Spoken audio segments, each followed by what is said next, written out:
अस्सलाम वालेकुम everyone. I hope आप सब खैरियत से होंगे और मैं आपको फिर से खुशामदीद करता हूँ एक और नए पॉडकास्ट में एक नए अमेजिंग टॉपिक के साथ।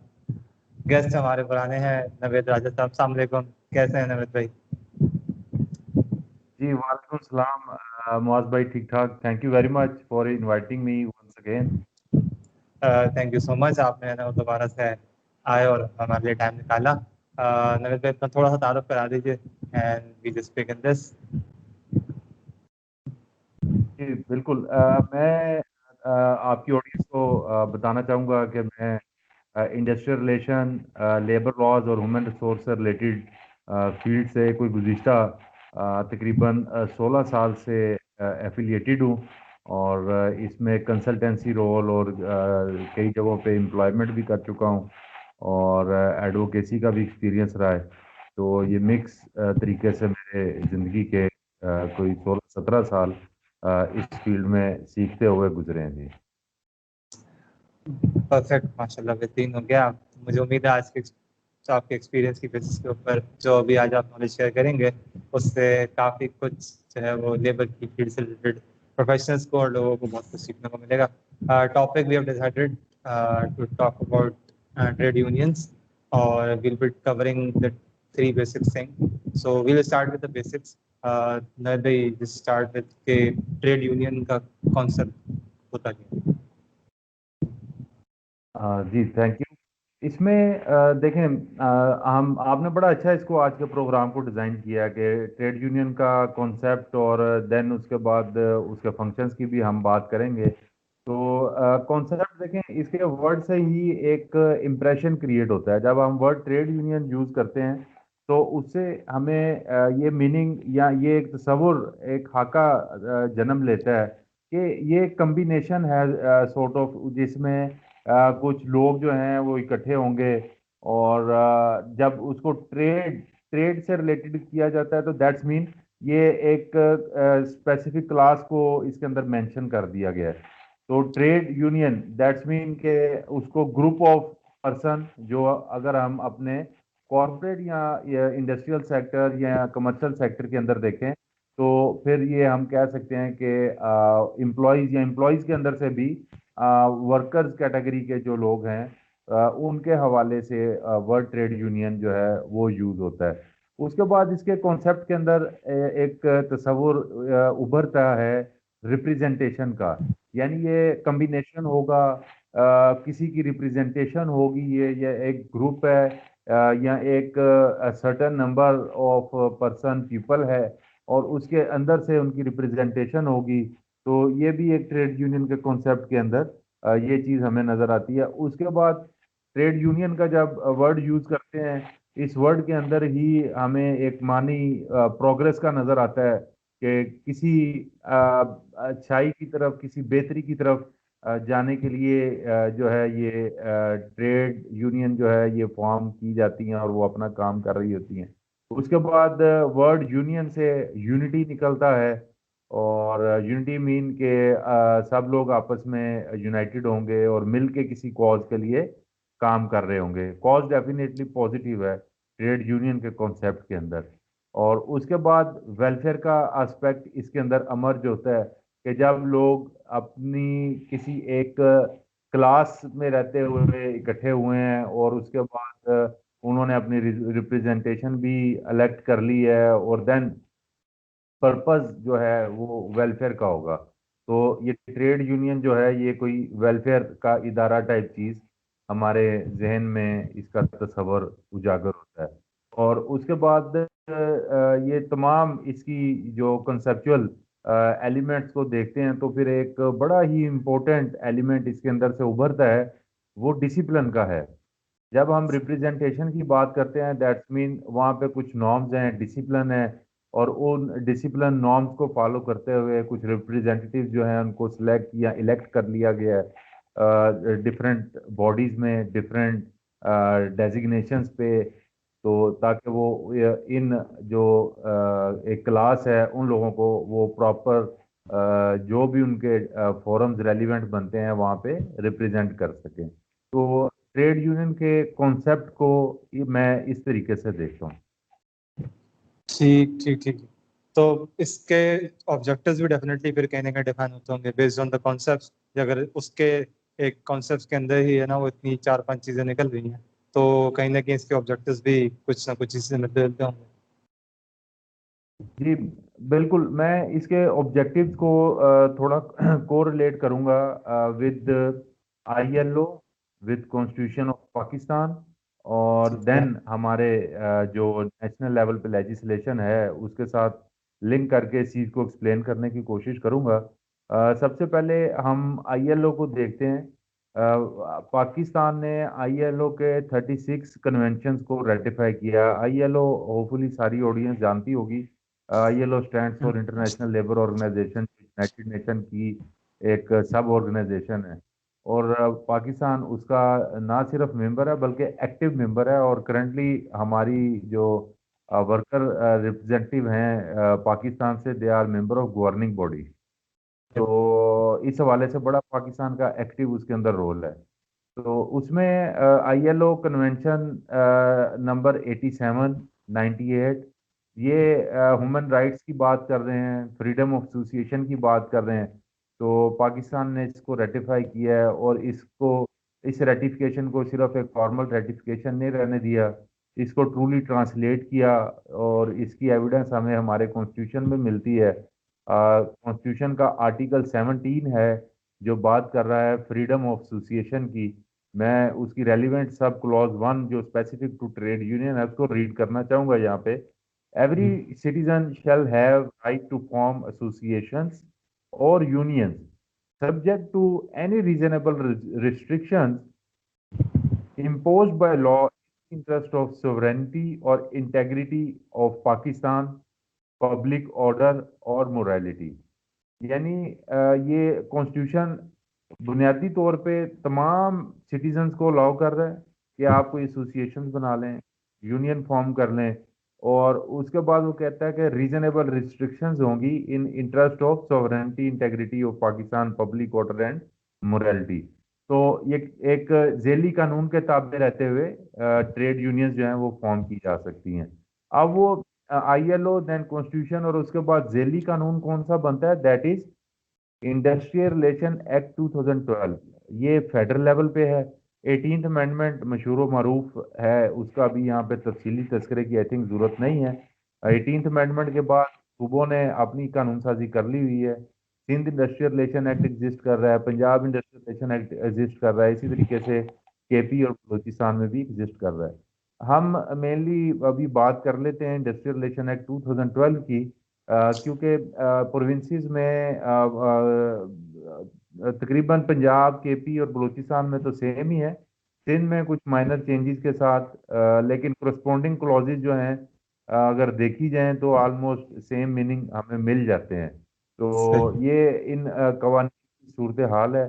और इससे हम ये सारा बताने का पर्पज़ ये था कि जो कॉन्सेप्ट के अंदर कुछ इसके तस्वर हाके हमने उजागर किए, वो हाके और तस्वर ही इसके ऑब्जेक्टिव के बारे में बता रहे हैं हमें। और ऑब्जेक्टिव को इंश्योर करने के लिए आईएलओ प्रोटेक्शन दे रहा है, कॉन्स्टिट्यूशन ऑफ पाकिस्तान प्रोटेक्शन दे रहा है, उसके बाद act of parliament, industrial Relation act, और उसके बाद सूबाई पार्लियामेंट्स या प्रोविंशियल असम्बलीज, वहाँ पे प्रोटेक्शन है। तो ताकि ये ट्रेड यूनियन जो हैं उनके मकासद इसके अंदर डिफाइंड हैं। अपने उन मकासद के हसूल की तकमील के लिए अपने अमूर ये ट्रेड यूनियन कानूनी तहफ़्फ़ुज़ के अंदर, कानूनी दायरे के अंदर रहते हुए सर अंजाम देती रहें। तो अभी इसके हम जब फंक्शंस की बात करेंगे तो उसमें हमें इसके का दायरा कार का, इसके फ़राइज़ का, इसके हकूक़ का हम कोशिश करेंगे कि मुकम्मल अहाता करें। ठीक ठीक हो गया। तो कहीं ना कहीं इसका मतलब ये है कि ट्रेड यूनियन जो है उसको सिर्फ पाकिस्तानी सतह पे नहीं बल्कि है ना वो चूंकि पाकिस्तान एफिलेटेड है आईएलओ से, सही ना, तो उसकी बेसिस के ऊपर हमें इंटरनेशनली भी जो है ना वो इसकी रिकॉग्निशन में मिली और हम जो है ना उन उसूलों के किताबें जो कि आईएलओ जो है ना वो प्रोवाइड करता है। जी बिल्कुल अ, ऐसी ही, बिल्कुल। ठीक ठीक ठीक। अब फंक्शंस की बात कर लेते हैं। What do you think, what are the functions जो कि यूजुअली ट्रेड यूनियन के जो है ना वो होते हैं। बिल्कुल। Starting from formation of trade union, वहाँ से आगाज करते हैं। पहला फंक्शन ठीक। ही इसका जो ऑब्जेक्टिव भी है, ये इंटरलिंक्ड हैं ये चीज़ें। तो हम्म। इसका मकसद और फंक्शन यही है कि ये कम्बिनेशन ऑफ पीपल है, कम्बिनेशन ऑफ क्लास है।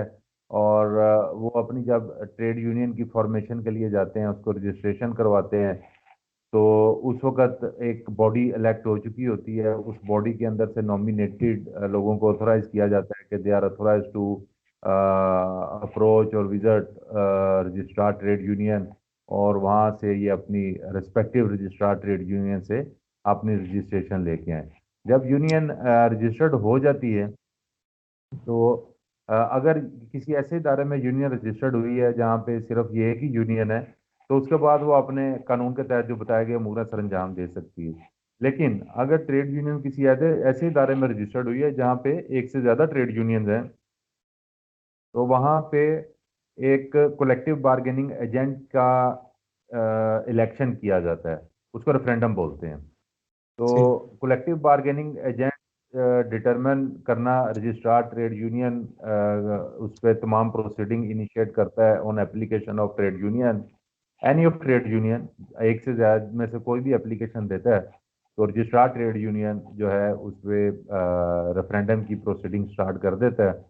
और वो रेफरेंडम जो है उसके अंदर इंडिपेंडेंट और बिल्कुल एक न्यूट्रल व्यू जब आ जाता है, लोग पोलिंग करते हैं, रजिस्टर्ड ट्रेड यूनियन के लोग उसमें बैलेटिंग में हिस्सा लेते हैं और जब अपना वोट कास्ट करते हैं, और वहाँ से जो ट्रेड यूनियन इलेक्ट होकर निकलती है वो फिर सीबीए का स्टेटस अटेन करती है। रजिस्ट्रार ट्रेड यूनियन उसको कलेक्टिव बार्गेनिंग एजेंट का सर्टिफिकेट इशू करते हैं। कलेक्टिव बार्गेनिंग एजेंट का जो स्टेटस है वो इस चीज़ को गारंटी करता है कि अब ये बॉडी, इसको जो यूनियन को रिप्रेजेंट कर रही है बॉडी, ये अब तमाम एम्प्लॉइज और तमाम एम्प्लॉइज कह लें या members of other trade unions, जो तमाम जिन्होंने इवन अपोजिट भी वोट किया था, वो तमाम लोगों को यही अब office bearers in form of collective bargaining agent represent करेंगे। और इनके बिहाफ पे एम्प्लॉयर से बार्गेन भी करेंगे।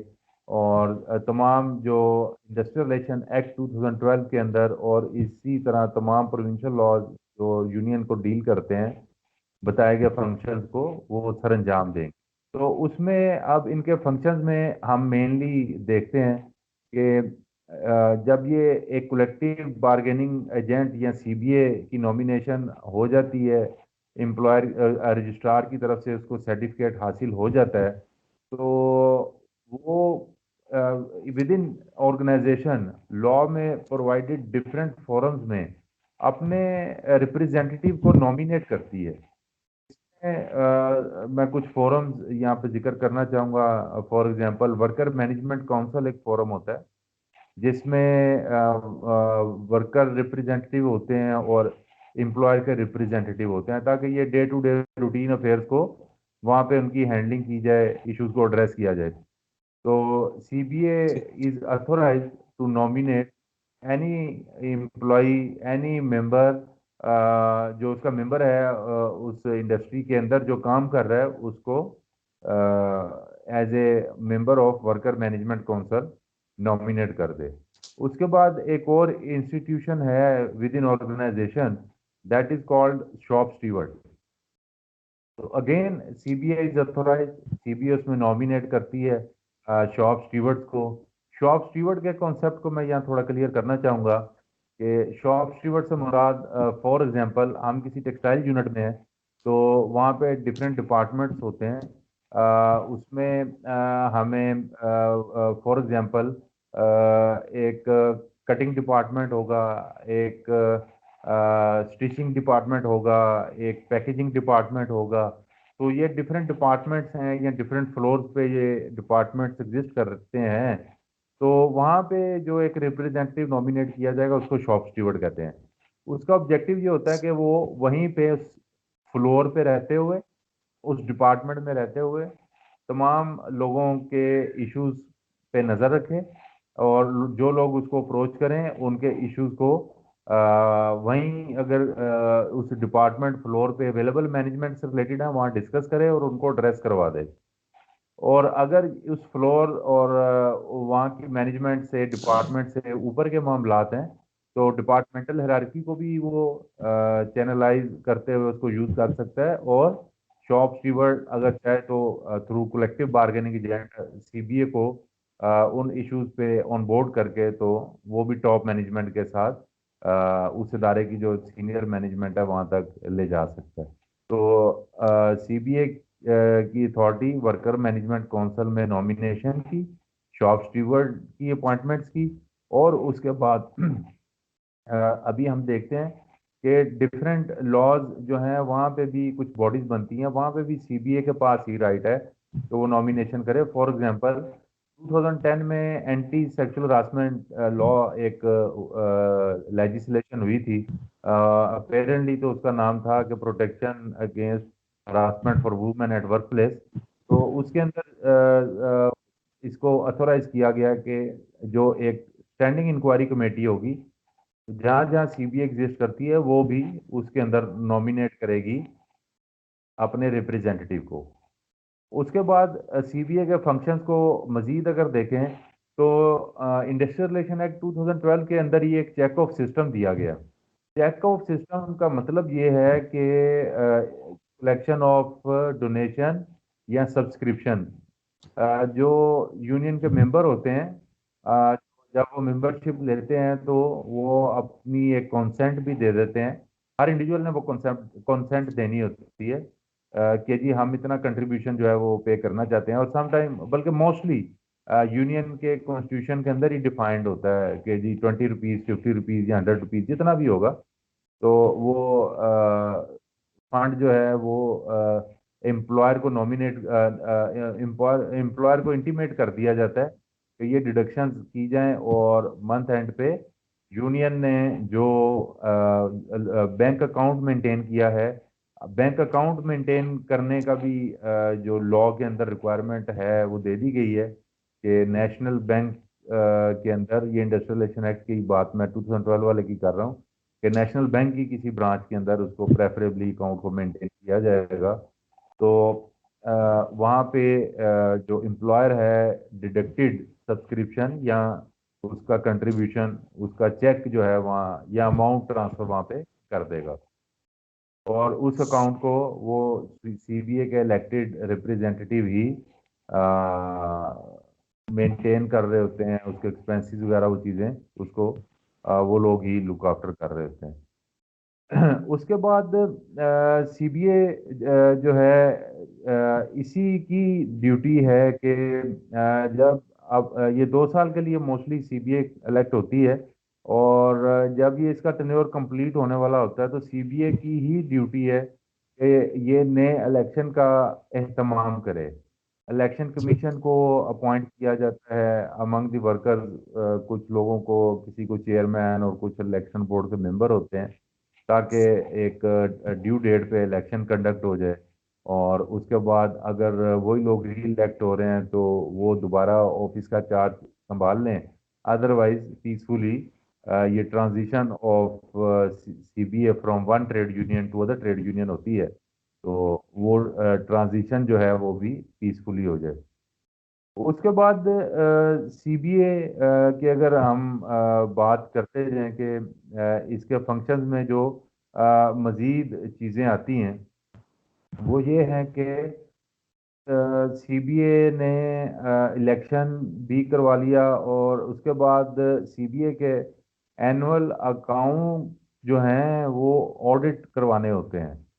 वो अच्छा। लॉ की रिक्वायरमेंट है कि किसी अथोराइज्ड या अप्रूव्ड चार्टर्ड अकाउंटेंट जो लीगल रिक्वायरमेंट को फुलफिल करते हो तो उनसे ये अकाउंट जो है इनका ऑडिट करवाया जाएगा। और उसके बाद ये for approval registrar trade union जो भी रिस्पेक्टिव होगा फॉर ट्रांसप्रोविंशियल ऑर्गेनाइजेशन जो है ये एनएआरसी, और for provincial organisation provincial registrar होंगे। या ट्रेड यूनियन जहाँ भी रजिस्टर्ड है वो अपने रिस्पेक्टिव रजिस्ट्रार के पास ऑडिटेड चार्टर्ड अकाउंटेंट से जो प्रॉपरली ऑडिट हुए हों वो गोशवारे या अकाउंट्स वहाँ पे जमा करवा देते हैं। उसके सही। बाद सीबीए ने जो मजीद ड्यूटियां सर अंजाम देनी होती हैं उसमें हम देखते हैं, ये मैंने अभी तक विद इन ऑर्गेनाइजेशन अहाता किया कि इसके क्या क्या फंक्शन है।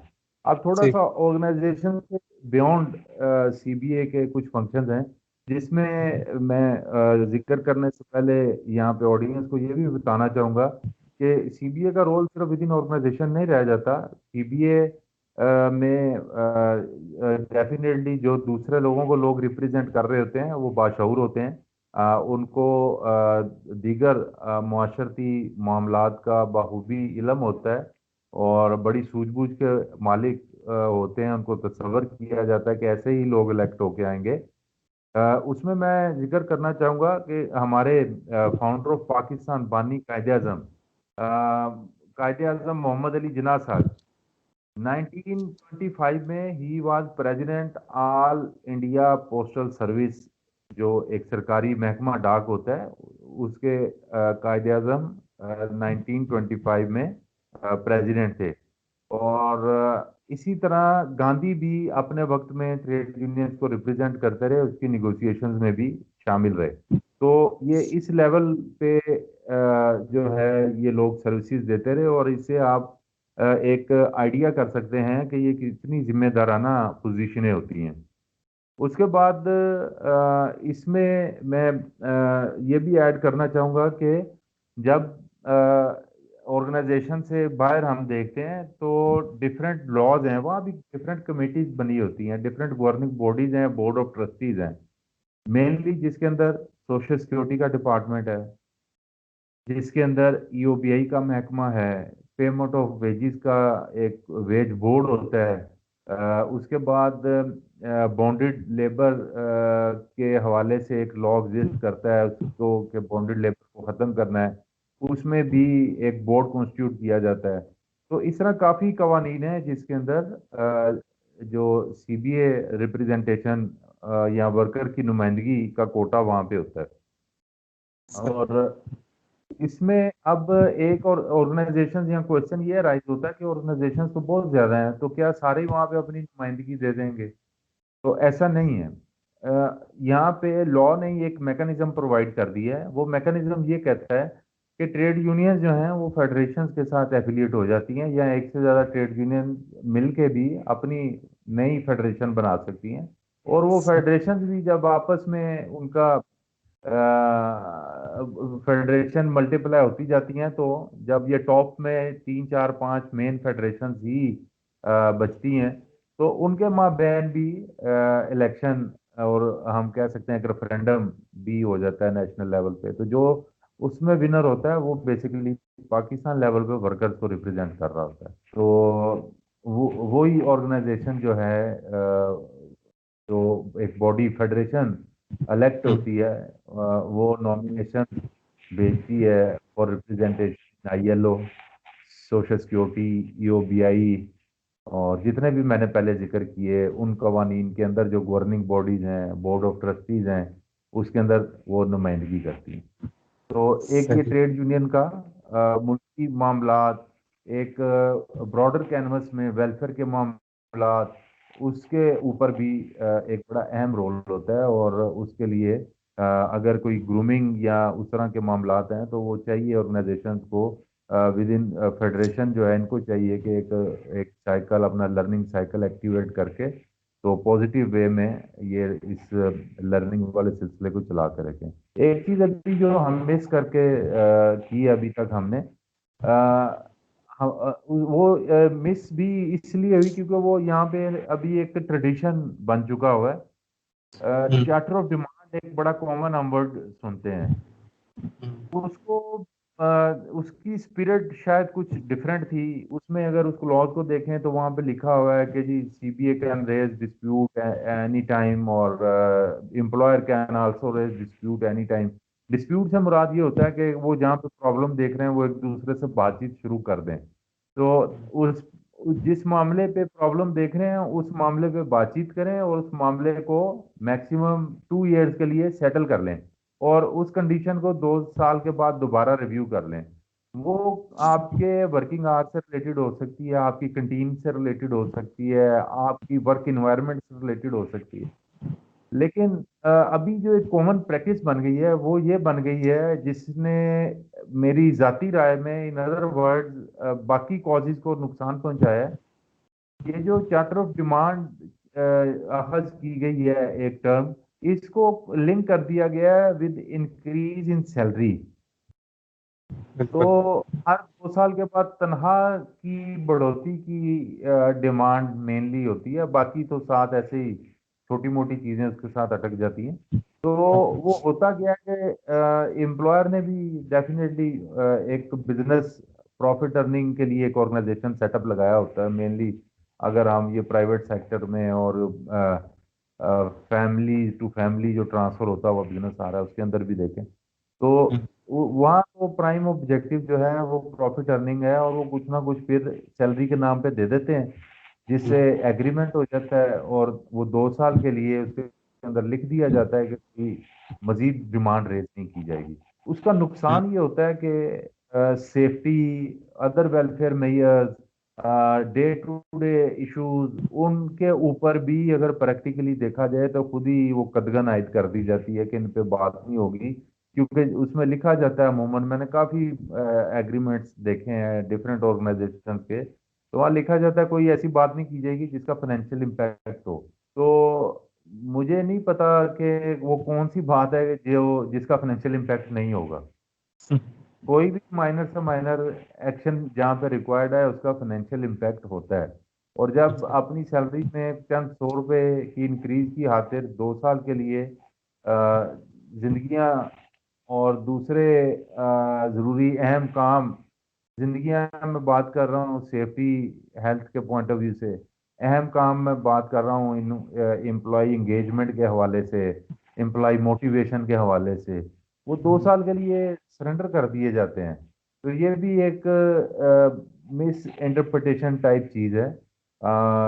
इस पे सिस्टम को शायद रिव्यू की ज़रूरत है ओवरऑल, कि सैलरी से कनेक्ट कर देने से जो चार्टर ऑफ डिमांड की ओरिजिनल स्पिरिट है, क्या वो हासिल की जा रही है या उसको लूज कर दिया गया है। तो ये सारे इसके सीबीए के हमने कॉन्सेप्ट, उसके ऑब्जेक्टिव और फंक्शंस जो हैं उसको अहाता करने की कोशिश की है। इन सारों को देखते हुए अगर आपकी तरफ से कोई क्वेश्चन है तो आई एम अवेलेबल। आ, आपने बहुत ही बेहतरीन तरीके से ना, बहुत मुख्तसर रहते हुए बहुत जामे बात कर दी है। और एक सवाल मेरे ध्यान में बिल्कुल आया कि अगर मैं इसके ऑर्गेनोग्राम की बात करूँ कि हायरार्की जो होती है, डेफिनेटली ये नॉन मैनेजमेंट स्टाफ है, ये वो वर्कर्स हैं जो कि मैनेजमेंट में इंक्लूडेड नहीं होते, लेकिन डेफिनेटली इनको लीड करने के लिए, इनको चलाने के लिए भी, क्योंकि ग्रुप ऑफ पीपल है, तो कोई ना कोई जो ना वो कुछ ज़्यादा है ना वो अहल लोग होंगे डेफिनेटली, जो कि है ना वो इलेक्ट किए जाएंगे या चुने जाएंगे। तो क्या एक हिरारकी होती है, जैसे आपने बात की कि प्रेसिडेंट क्या था, मोहम्मद अली जिन्ना प्रेसिडेंट रह चुके हैं, सो इसका एक ऑर्गेनाइजेशन लेवल के हिसाब से क्या हिरारकी बनती है? इज इट लाइक कोई chairman, president, vice president, general secretary, कुछ इसके बारे में अगर आप स्ट्रक्चर गाइड कर दें। जी, मोस्टली हम देखते हैं जो कॉमन डेजिग्नेशंस हैं वो ऐसे ही हैं: president, chairman, senior vice president, general secretary, joint secretary, deputy secretary, finance secretary, deputy finance secretary. तो ये फिर ऑर्गेनाइजेशन के साइज के साथ होता है कि जितने नंबर ऑफ एम्प्लॉयज होते हैं, क्योंकि ये भी एक पॉलिटिकल एक्टिविटी होती है, सही। ज़्यादा से ज़्यादा नुमाइंदगी देनी मकसूद होती है। यानी एक कंट्री है, जितनी वो बड़ी कंट्री होती है उसकी पार्लियामेंट में नंबर ऑफ पार्लियामेंटेरियन ज़्यादा होते हैं, और अगर वो छोटा मुल्क है तो उसके नंबर ऑफ पार्लियामेंटेरियन कम होंगे। जैसे हमारी चारों प्रोविंशियल असम्बलीज में देख लें, पंजाब आबादी के लिहाज से प्रोविंस बड़ा है और वहाँ पे प्रोविंशियल असम्बली के मेंबर ज़्यादा हैं, उसके बाद सिंध के हैं, फिर केपी, और देन बलूचिस्तान। बलूचिस्तान के तो अराउंड 50 हैं, और पंजाब के बिल्कुल। तकरीबन 350 से 400 के दरमियान, 376 आई थिंक कोई फिगर है। तो इसी तरह ये बड़े साइज की ऑर्गेनाइजेशन है, तो वहाँ पे हमें ये हायरार्की ज़्यादा लंबी चौड़ी नज़र आती है। जहाँ पे स्मॉल साइज ऑर्गेनाइजेशन है, 100-200 लोग हैं, तो वहाँ शायद एग्जेक्टिव बॉडी हमें 6-7 लोगों की नज़र आए, और सही। अगर ऑर्गेनाइजेशन 5,000 लोगों की है तो वहाँ पे हमें 15 से 20 लोग भी इसकी हायरार्की में नज़र आ सकते हैं। ठीक ठीक ठीक ठीक। नवेद राय साहब, बहुत बहुत शुक्रिया आपका। बहुत कुछ आपने ना वो मालूमात जो है ना वो हमें प्रोवाइड कर दिए। आई होप लिसनर्स को भी काफ़ी कुछ सीखने को मिला होगा। And thank you once again for your time. And I look forward कि मैं आपको फिर किसी टॉपिक के लिए मज़ीद इनवाइट करूँगा फॉर श्योर। एंड जी, चला जब भी आप कहेंगे तो हम हाजिर हैं। जो सीखा हुआ है नॉलेज शेयरिंग के लिए, it's my passion. I always feel pleasure to share knowledge. Sharing से ही लर्निंग स्टार्ट होती है। जो सीखा होता है उसकी बात करें तो उसी में फिर उस वक्त स्टेट आती है कि आप फर्दर रिफाइन करते हैं और लर्न करते हैं। बेशक, तो इंशाल्लाह be available any time. Perfect हो गया जी। ओके लिसनर्स, आई होप आपको काफ़ी कुछ जो है वो इस मालूमाती टॉपिक से सीखने को मिला होगा। And till the next podcast, I see you all, अल्लाह हाफिज़।